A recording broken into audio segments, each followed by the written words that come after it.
আমরা এসেছি টাঙ্গাইলের এসপি পার্কে। এসপি পার্কের নাগরদোলার উপরে আমরা বসেছি, আমি এবং আরশকে দেখা যাচ্ছে। আরশ নাগরদোলায় বেশ মজা পাচ্ছে। আরশ ইদানিং এসপি পার্কে আসলে নাগরদোলায় উঠতে চায়। আগে সে খুব ভয় পেত নাগরদোলায় উঠতে, কিন্তু এখন আরশ সাহসী হয়ে গেছে। আরশ সবাইকে ঈদ মোবারক বলে দাও। এদিকে ঈদ মোবারক বলো।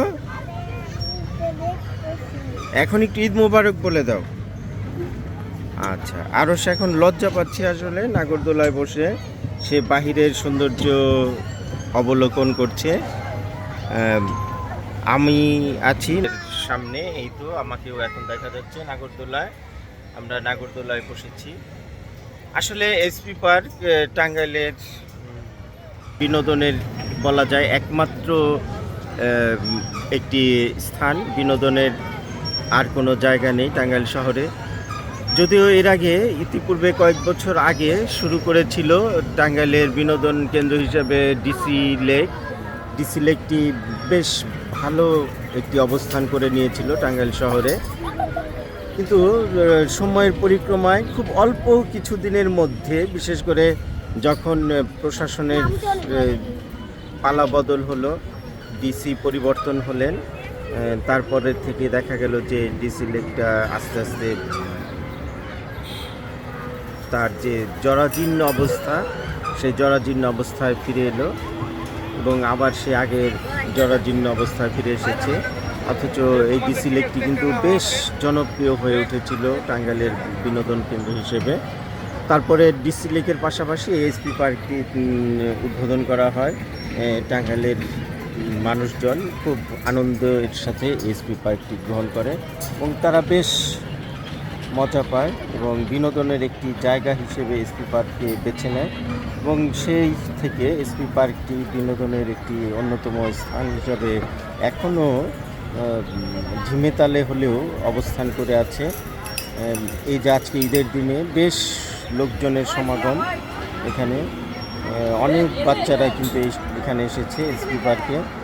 আস্তে আস্তে লোক সংখ্যা বা বাচ্চাদের সংখ্যা, ছোট ছোট শিশুরা তাদের বাবা মায়ের হাত ধরে বা আত্মীয় স্বজনের হাত ধরে এই এসপি পার্কে আসছেন এবং এই যে টাঙ্গাইলের যে বিনোদনের যে স্থান, এই স্থানটিতে দেখা যাবে যে বিকালের দিকে কানায় কানায় ভরে যাবে।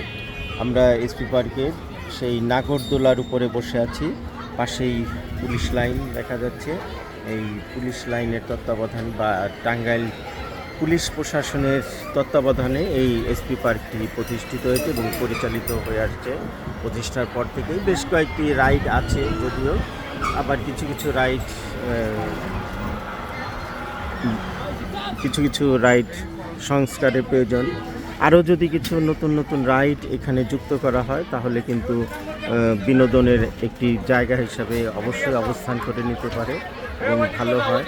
বিশেষ করে টাঙ্গাইলের অনেক জনসাধারণ, এই জনসাধারণের প্রকৃত বিনোদনের জায়গা বা বিনোদনের স্থান বলতে তেমন কিছু নেই, যে কারণে তারা সব সময়ই মুখিয়ে থাকেন একটি বিনোদনের কেন্দ্র বেছে নেওয়ার জন্য, কিন্তু আসলে ঘোরার মতো বা বেড়ানোর মতো তেমন কোনো জায়গা না থাকার কারণে তারা সেই জায়গা থেকে বারবার বঞ্চিতই হচ্ছে এবং তাই তারা এই একই জায়গায় বারবার ঘুরে আসে। আমরা আশা করব একটি বিনোদনের জায়গা হিসেবে আরও নতুন জায়গা নির্বাচন করা হোক এবং নতুন জায়গা খুঁজে সেই চিহ্নিত করে সেই জায়গাগুলি বিনোদনের স্থান হিসেবে সেগুলিকে উপযোগী করে তোলা হোক। আমাদের এই নাগরদোলায় আরও দুজন শিশু আছে, আরশের পাশে দুজন শিশু বসে আছে, ওরাও বেশ মজা পাচ্ছে। কি নাম তোমাদের? ঈদ মোবারক। কি নাম তোমার? ফাইজা। ফাইজা, কেমন লাগছে তোমার নাগরদোলায় বসে? অনেক ভালো লাগছে। ভয় পাচ্ছ? অনেক উপরে উঠেছো, ভয় পাচ্ছ না? ফাইজা ভয় পাচ্ছে না, ফাইজা বেশ আনন্দ করছে। ফাইজা কার সাথে এসেছো? আম্মুর সাথে এসেছে ফাইজা। ফাইজা, কোথা থেকে আসছো তুমি? বাড়ি, তোমাদের বাড়ি ময়মনসিংহের মেয়ে ফাইজা, তার মা এখানে চাকরি করে, সেই চাকরির সুবাদে তারা ময়মনসিংহের টাঙ্গাইলে থাকে। আমরা ফাইজার সাথে কথা বললাম। তোমার নাম কি? পহেলা। পহেলা, বাহ, চমৎকার একটি নাম, আমি নতুন শুনলাম এই নামটি, পহেলা। পহেলা, ঈদ মোবারক। ঈদ মুবারক। কেমন আছো তুমি? অনেক ভালো আছি। ভালো আছি। পহেলা কার সাথে এসেছো? আমি আমার ফ্রেন্ডের সাথে আছি, ওর ফ্রেন্ডের মা, আমি ওর ফ্রেন্ড। ফ্রেন্ডের সাথে এসেছে পহেলা। পহেলা, ঈদে কেমন মজা করছো আজকে? ভালো। ভালো। পহেলা খুব মজা করছে। আর কোথায় কোথায় বেরিয়েছো আজকে? এখানে আছি আজকে, আমরা জেলখানা কোয়ার্টারে। পহেলা এখানেই কাছাকাছি কোয়ার্টারে থাকে, সে তার ফ্রেন্ড ফাইজার সাথে এসেছে। আসলে সত্যি শিশুদের মতো করে ঈদ উদযাপন করছে তারা। ঈদ মানেই আনন্দ, ঈদ মানেই হাসি, ঈদ মানেই খুশি। তাদের মনে যে কোনো সব কিছুর ঊর্ধ্বে, জরাজীর্ণতার ঊর্ধ্বে তারা যে আনন্দটাকে প্রাধান্য দেয়, এ থেকে বোঝা যায়।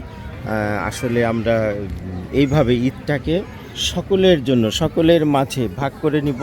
সবাই আজকের এই দিনে ঈদের আনন্দটাকে আমরা উদযাপন করব ভালোভাবে, নিজেদের মতো করে ঈদ ফিরে ফিরে আসুক বারবার, এই কামনা করি। ধন্যবাদ সবাইকে।